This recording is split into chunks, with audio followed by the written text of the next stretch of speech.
So tonight we have this Scourge event, and this is an event where you are basically defending your castle from hordes of monsters. And I'm gonna give you a few tips on how to set up for this specific event. So first of all, you have your wall. When you hit on your wall, you can hit wall, and you have these defensive heroes that you can add. These heroes don't stay in your wall. You can still use them for marches, but they're gonna give the bonuses to your units in your town.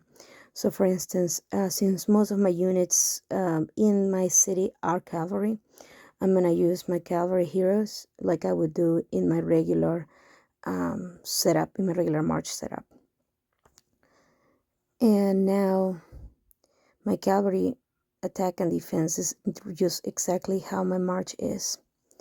Okay, so that's one of the things that you should do. Also, you see my wall is a little damaged.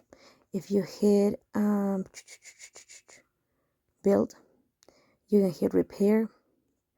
And I really don't know how it completely repairs, because it just seems like it only repairs 100 HP every time, but somehow my wall ends up being repaired eventually. So I'm just gonna let it be. It's not a big of a deal.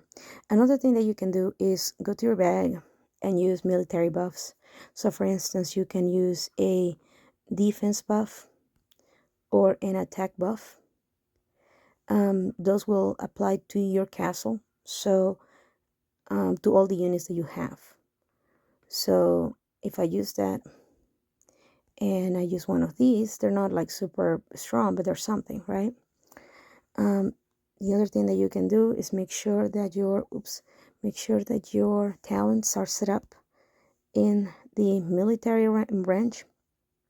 Okay, and if you have enough points, I actually not sure if the wall defense would have any effect. I don't believe so, but definitely the military talents will also help when you're defending your castle.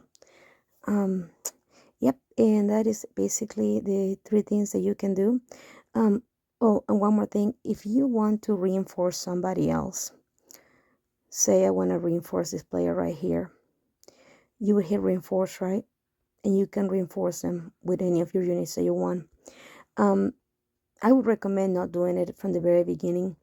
If you want to reinforce somebody, either wait for them to ask you or do it towards the last 5 waves. The only reason being is that if you reinforce too early, then you will get most of the points that would go to that player because you're killing most of the monsters. So yep, so that would be everything that I wanted you guys to see today for tonight.